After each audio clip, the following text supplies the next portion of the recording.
बोलो जयकारा बोल मेरे श्री गुरु महाराज की जय।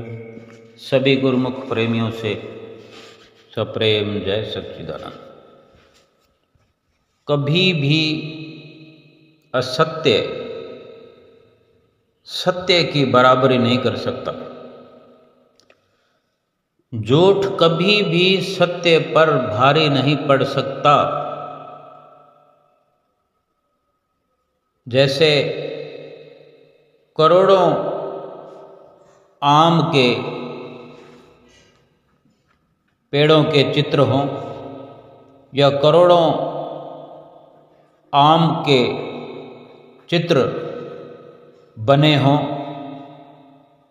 ढेर लगा हुआ हो आम के फलों का, क्या उसकी सुंदरता या मनमोहकता या उसकी रंगीनियाँ किसी की ज़बान को स्वादिष्ट कर सकती है? किसी को उसका जायका प्राप्त हो सकता है? किसी को किसी के पेट में संतुष्टि हो सकती है इस बात की कि उन्होंने आम का सेवन कर लिया है? लेकिन उन्हीं के मुकाबले अगर सत्य स्वरूप में एक आम हो,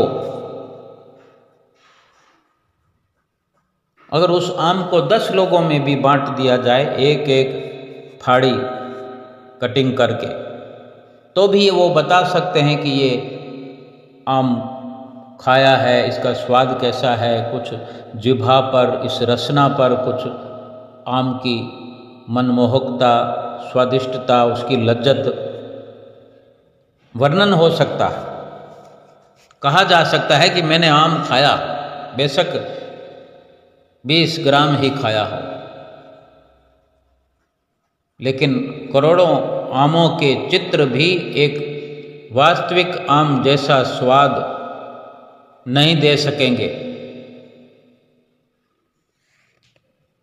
ना ही कोई ताकत दे सकेंगे, जब उनका अस्तित्व ही नहीं है। केवल देखने में वो सुंदरता दिखा रहे हैं, आकार दिखा रहे हैं, रंगीन रंगीन कलर आँखों को लुभा रहे हैं कि बड़े सुंदर सुंदर आम हैं, लेकिन आम के चित्र है। इसी प्रकार भक्ति जो है वो सत्य स्वरूप है। केवल भक्ति ही सत्य है और माया असत्य है, झूठ है। और माया में ये सारा संसार, सारे संसार की रचना माया की गिनती में आती है। यूँ कहें कि अनगिनत माया के ये चित्र है, लुभाने वाले हैं, रंगीन हैं, कुछ चलते फिरते चित्र भी हैं। किस तरह आकर्षण हर उस संसार के मायावी सामानों का है कि मन लुभाने लगता है। और हम देखते ही होंगे कि संसार पूरा मिटा पड़ा है माया के सामानों पर, माया के सुखों पर, माया के लुभावने इन चित्रों पर। और भक्ति जो है सच्ची है, सत्य स्वरूपा है। अगर कोई भी इंसान संसार के इन सामानों को पीठ दे करके सत्य स्वरूप भक्ति का एक कण भी प्राप्त करता है और शरीर पर कष्ट भी सहना पड़ जाए और भक्ति का एक एक कण भी एकत्र करता है, तो ये इतना सस्ता सौदा उसके जीवन में हो सकता है कि वो कण कण एकत्र की हुई सत्य स्वरूपा भक्ति भगवान की इतनी वजनदार, इतनी लाभकारी और सदा सदा रहने वाली, सुख देने वाली साबित होती है। और संसार में चाहे पूरा समय, पूरा जीवन व्यतीत किया जाए, जो कुछ भी शरीर के बदले, श्वासों के बदले प्राप्त किया जाए, उनका एक दिन सर्वनाश हो जाता है, उनका कोई मोल नहीं। तिनका तिनका करके सब बिखर जाता है, सब मिट्टी में मिल जाता है, और वो मिट्टी ही है, वो है ही मिट्टी। और मिट्टी से उपजने वाली हर वस्तु एक दिन मिट्टी में ही मिल जाती है। ये शरीर भी अगर मिट्टी से बना हुआ है तो मिट्टी में मिल जाएगा।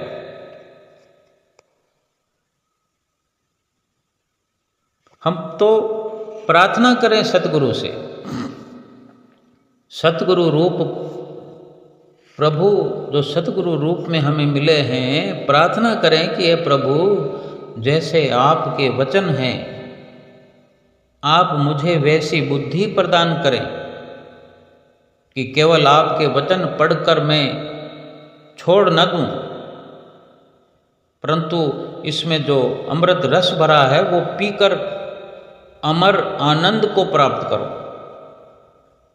ये ऐसी सुंदर और निर्मल प्रार्थना है जो भगवान को, सतगुरु को हम पर प्रसन्न होने पर विवश कर सकती है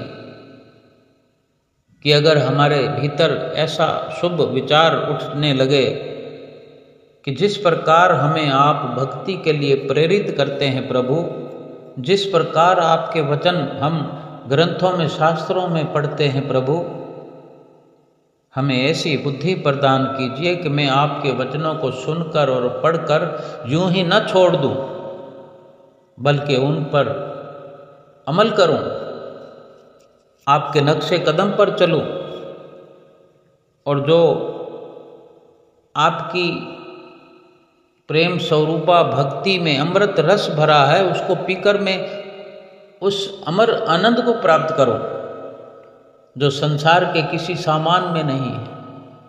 ये सत्संग, ये वचन, ये बातें हम पढ़ते सुनते हैं, लेकिन इस पर अमल करने की हम अगर कोशिश करें और इस तरह पुकार करें तो सतगुरु हम पर बड़ी दयालुता लुटाते हुए, बड़ी कृपा करते हुए हमें आशीर्वाद प्रदान करते हैं। महापुरुष फरमाते हैं कि संसार का लाभ जो वास्तव में तुम्हारा लाभ है ही नहीं। हम रात और दिन संसार के लाभ को कभी उंगलियों पर गिनते हैं, कभी कैलकुलेटर पर गिनते हैं, कभी कंप्यूटर पर हिसाब लगाते हैं, कहीं मुनीम रख छोड़े हैं। ये सारे हिसाब किताब रात और दिन लगाते रहते हैं, लाभ लाभ लाभ लाभ, इस प्रकार से लाभ होगा, इस प्रकार से लाभ होगा। सारे जतन हम लाभ वाले करते हैं। महापुरुष फरमाते हैं संसारिक लाभ जो तुम्हारे लाभ है ही नहीं, फिर चाहे तुम उनके लिए कितना भी पुरुषार्थ करो, तुम्हें लगता है कि वो लाभ है, लेकिन वो लाभ नहीं है। जो दरअसल लाभ का कार्य नहीं है, लाभ का सौदा नहीं है,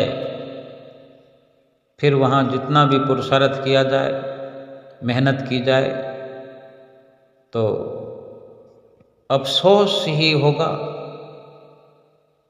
कि आत्मिक उन्नति के लिए उतना हम करते ही नहीं हैं। आत्मिक उन्नति के लिए उतना नहीं करते हम जितनी सांसारिक बातें प्रेम से सुनते भी हैं। उससे अधिक प्रेम पूर्वक भक्ति की अगर बात सुने, विचार करने की बात है कि हम अगर किसी भी प्रकार का बिजनेस करते हैं तो बिजनेस में कुछ हमने खरीदना होता है, कुछ बेचना होता है। जहाँ खरीदने की बात है तो वहाँ किस प्रकार से हम चित्त लगा करके सुनते हैं कि किस रेट में हमें मिलेगा, किस प्रकार से हमें पेमेंट करना होगा और किस प्रकार से हमें मुनाफा होगा, हमने इसको किस प्रकार से किस प्रोडक्ट को बेचना है, कितना मुनाफा करना है। थोड़ी थोड़ी देर में बहुत कुछ समझ में आ जाता है, क्योंकि चित्त वृत्तियाँ बिल्कुल स्थिर होकर के कानों को लगाकर, अंतःकरण को लगाकर, यानी रोम रोम वहाँ पर हमारा एकाग्र चित्त होकर के उस सांसारिक लाभ की ओर, नफ़े नुकसान की ओर सोच विचार चलता है।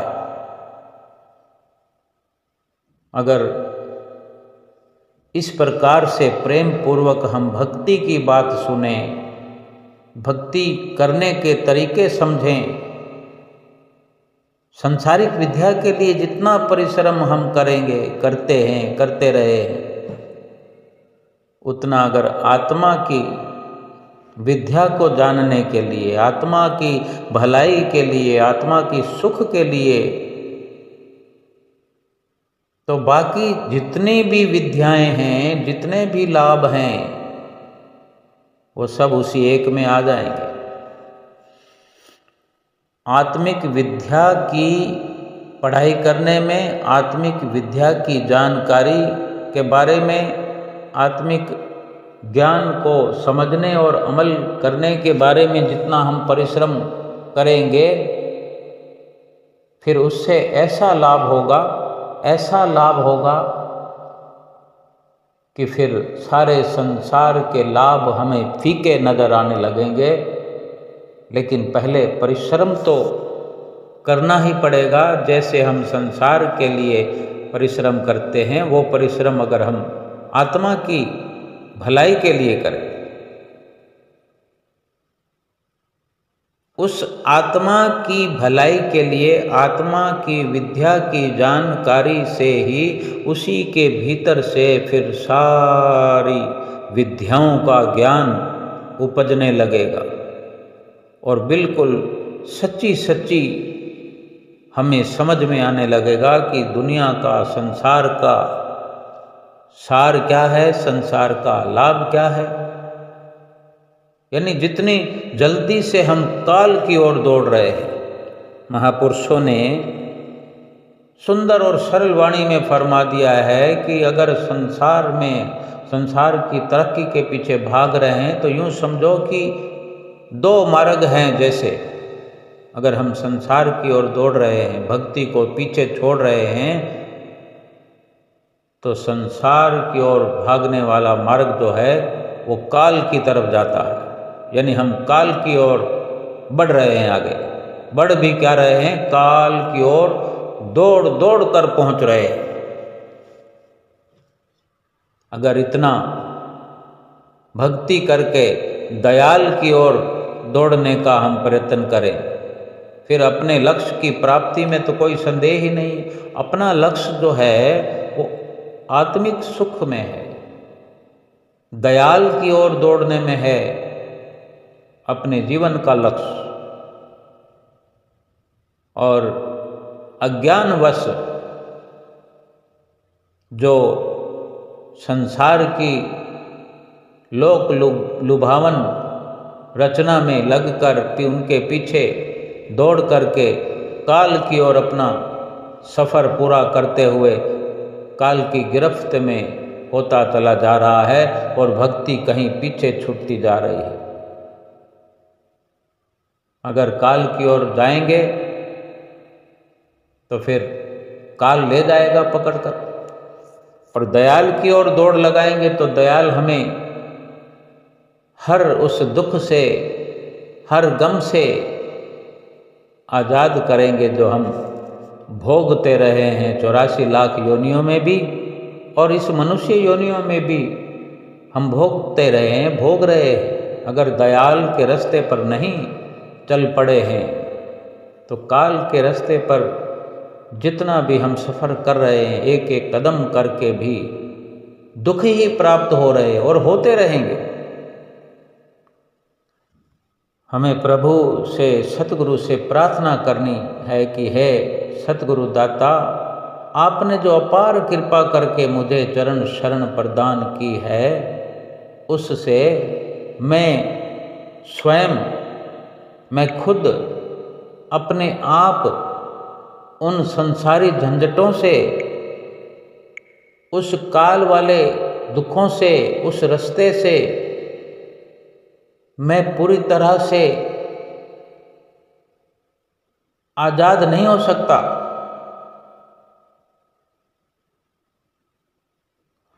अगर आपने कृपा की है, आपने चरण शरण प्रदान की है, तब से मैं अपने आप को दयाल के रास्ते पर चल करके अपने आप को स्वतंत्र महसूस करने लगा हूँ। आपकी कृपा के बिना तो मैं दरिद्री का दरिद्री हूँ। मुझे किसी संसार की वस्तु की इच्छा ही नहीं है। मैं तो केवल आपकी कृपा का ही याचक हूँ। मुझ पर आपकी कृपा बनी रहे, बस मैं और कुछ नहीं चाहता। ऐसी मांग करने से, ऐसी पुकार करने से भला क्या हम संसार के अंदर रहकर कभी भूख से व्याकुल हो सकते हैं? कपड़े से खाली हो सकते हैं?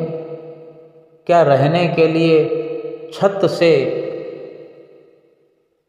हम वंचित हो सकते हैं? वो सब तो मुकद्दर से मिलना है। वो सब तो प्रारब्ध के अनुसार सबको अपने आप कुदरत व्यवस्था करके देती है।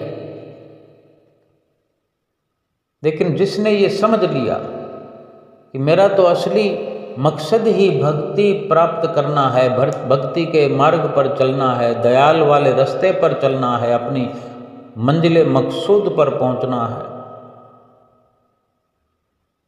यानी जब हमारा स्वभाव ही ऐसा बन जाए कि भक्ति के मार्ग में चाहे कितने कष्ट आए, हम आदी हो जाएं, हम अभ्यासी हो जाएं कि चाहे कुछ भी मुसीबत उठानी पड़े, हमने तो भक्ति करनी है, भक्ति के रास्ते पर ही चलना है, भक्ति ही हमारा लक्ष्य है। हमें कितने भी चाहे कष्ट आवे, लेकिन हमें महसूस ही ना हो, भक्ति में इतना लीन हो जाएं कि दुख और कष्ट तो महसूस ही ना होने पाए। संसार की जब कमाई होती है तो हम लवलीन होकर करते हैं कि नहीं? सर में दर्द हो, घुटनों में दर्द हो, आंखों में दर्द हो, कमर में दर्द हो, तटस्थ होकर बैठे रहते हैं, नोट कमा रहे हैं, बिक्री कर रहे हैं, साथ के साथ अंदाज़ा भी लग रहा है इतना प्रॉफिट हो गया, इतना प्रॉफिट हो गया, उन दर्दों का एहसास भी नहीं होता। महापुरुष यही इशारा करते हैं कि अगर इस प्रकार की व्यस्तता भक्ति की राह पर हो जाए, तुम शरीर के कष्टों का अनुभव ही ना करो, भक्ति करते हुए कष्टों को महत्व ही ना दो, कितने ही कष्ट आए भक्ति के रास्ते में, तुम सरलता से सहन करते जाओ, तब ये यकीनन कहा जा सकेगा कि तुम्हारा भक्ति से प्रेम है, भगवान से प्रेम है। दुख के समय घबराने लगते हैं हम, या उल्टे समय में हम कुछ खरा उतरने की बजाय उल्टा सोचते हैं, तो फिर तो यही कहा जाएगा कि तुम्हारे अंदर भक्ति की बहुत कमी है, अभी तो भक्ति पूर्ण रूप से आई ही नहीं। हमें मालिक से प्रार्थना करनी है कि वे असत्य को हमारे भीतर से निकाल दें, झूठ को हमारे अंदर से निकाल दें और सत्य को हमारे अंदर, सत्य का संचारण करें, सत्य हमारे भीतर भरपूर करे। और वो सत्य क्या है? सत्य तो स्वयं परमात्मा है, सत्य स्वयं सतगुरु हैं, सत्य वो शब्द है जिस शब्द की सत्ता हमारे भीतर हर वक्त विद्यमान है और हमें चला रही है। क्या कभी हम सोचते हैं कि कोई शक्ति हमारे भीतर है जो हमें हर वक्त बोलने का अवसर देती है, सुनने का अवसर देती है, देखने का अवसर देती है, चलने का फिरने का अवसर देती है, बैठने का, उठने का, सोने का, जागने का, हर बड़े से बड़ा काम करने का भी अवसर देती है। कौन सी है वो शक्ति? वो शब्द की शक्ति है, वो सत्य की शक्ति है। यही प्रार्थना अपने सतगुरु से करें कि मेरे भीतर असत्य न रहे, सत्य स्वरूप में आप मेरे भीतर बस जाएं, मुझे हर पल हर श्वास ये अनुभव हो और उस सत्य स्वरूप शब्द की शक्ति का, उस शब्द का मैं जानकार हो जाऊं, मैं उस शब्द का तलबगार हूँ, मैं उसे पहचानना चाहता हूँ, मैं देखना चाहता हूँ, सत्य को समझना चाहता हूँ। सतगुरु की अवश्य ही एक दिन कृपा बरसेगी, सतगुरु दया करेंगे और हमारे जीवन में वो अवसर आएगा कि हमारे भीतर से असत्य बाहर हो जाएगा और सत्य हमारे भीतर भरपूर हो जाएगा। अवश्य विचार जरूर करना चाहिए कि कौन सी महान शक्ति है जिसके बल पर हम बड़े बड़े काम कर रहे हैं। हमारा शरीर तो इतना ताकतवर है ही नहीं, ऐसे ऐसे काम हम करते हैं। जरूरी नहीं है कि कोई बड़ा काम जो है वो वजन उठाकर ही किया जाए, बैठे बैठे भी हम बड़े बड़े काम करते हैं हर प्रकार के। हमारे इस कमज़ोर से कमज़ोर शरीर से तो ऐसे बड़े बड़े काम असंभव हैं जो हम कर जाते हैं। शक्ति जो है सतगुरु की कृपा से गुप्त रूप से हमारे अंदर काम कर रही है।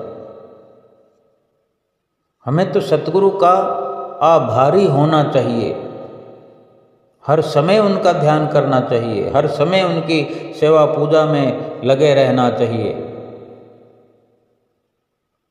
आँखों से हम प्रतिदिन देखते हैं, कानों से रोज सुनते हैं कि संसारी लोग जो हैं ये नाशवान सुखों के लिए भी सिर देने को तैयार हो जाते हैं। हमें तो शिक्षा ग्रहण करनी चाहिए उनसे कि वो नाशवान वस्तुओं के लिए सिर देते हैं, तो क्या हम स्थायी सुख, सदा सदा के सुख वाली वस्तु पर भी अपना तन मन निछावर नहीं कर सकते? ये बड़ी विचारणीय बात है कि प्रभु की भक्ति चाहे कितने कष्टों से मिले, कठिनाइयों से मिले, दुनिया के ताने सुनने पड़े, बेशक कुछ भी कष्ट उठाने पड़े, लेकिन एक लगन हमारे भीतर हर पल लगी रहे कि भक्ति की इस संसार में कोई भी वस्तु, कोई भी सामान बराबरी करने वाला नहीं है। भक्ति की ऐसी सत्ता है, भक्ति का ऐसा सुख है, भक्ति का ऐसा लाभ है जिसके बराबर संसार के सारे सामान, सारे सुख, सारे भोग ऐश्वर्य भी भक्ति के आगे फीके हैं। तुच्छ हैं, तुच्छ से भी तुच्छ हैं। जब ये यकीन हमें हो जाता है तो फिर हम समझ सकते हैं कि फिर हमारा संसार से मन उपराम होने लगता है। और ये भी हमें ध्यान रखने की ज़रूरत है कि हम जो संगत करते हैं, जो स्वार्थी लोगों से, मतलबी लोगों से हम संगत करते हैं और उनके मन के अनुसार चलते हैं, उनकी हाँ में हाँ मिलाते हैं, और फिर जब कभी उनकी किसी बात का इनकार करते हैं तो फिर कैसा हमें जवाब सुनना पड़ता है, कैसी दशा फिर हमें देखने को मिलती है। वो मुंह फेर लेते हैं। यानी संसार के समान भी, संसार के इंसान भी सब के सब भक्ति के आगे निहत्थे नजर आते हैं, नीरस और फीके नजर आते हैं। कुछ भी जिनकी भक्ति के आगे बिसात नहीं, कुछ औकात नहीं। हमारे भीतर ऐसी शक्ति कार्य कर रही है शब्द रूप में, सूक्ष्म तौर पर, और ये सारी सतगुरु की हम पर कृपा बरस रही है। हम सतगुरु की कृपा के तहत आगे से आगे बढ़ते जाएं, भक्ति की राह में चलते जाएं, कदमों को आगे बढ़ाते हुए भक्ति की मंजिल के नज़दीक पहुँचते पहुँचते प्रभु परमात्मा के साथ मिलने का भरपूर अवसर प्राप्त करें।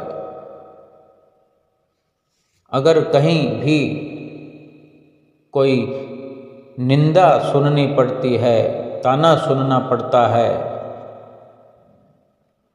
तो घबराने की ज़रूरत नहीं है, बल्कि खुश होने की ज़रूरत है कि निंदक व्यक्ति हमारे ही कर्म, हमारे बुरे कर्म, हमारे पाप अपने ऊपर लेकर के हमें हल्का करता है। हम विचलित न हो करके बल्कि कदम कदम रखते हुए आगे से आगे बढ़ते चले जाएं, क्योंकि जो वक्त है वो कम से कम है और अनमोल से अनमोल है। ये जितने भी परेशानियाँ, जितने भी रुकावटें, बाधाएं भक्ति की राह में आती हैं, ये माया हमें रोकने का भरसक प्रयास करती हुई भक्ति के मार्ग से हमें गिराने लगती है। और हमें हर वक्त सचेत होकर सतगुरु के वचनों के सहारे चलते हुए, उनकी आज्ञा पर चलते हुए, हमें जो सुंदर उपहार श्री गुरु महाराज जी ने 5 नियमों की, 5 रत्नों की जो माला बना करके हमारी झोली में ये उपहार डाला है, तो हम ये 5 नियमों की पालना नित्य प्रति करते हुए, पूरा पूरा लाभ उठाते हुए, बड़ी श्रद्धा से, प्रेम से, विश्वास से श्री आरती पूजा का गायन करें। मीठी वाणी से बोलने का प्रयास करें, गदगद कंठ से शब्दों का उच्चारण करें, हर शब्द के मायने समझते हुए आरती का गायन करें।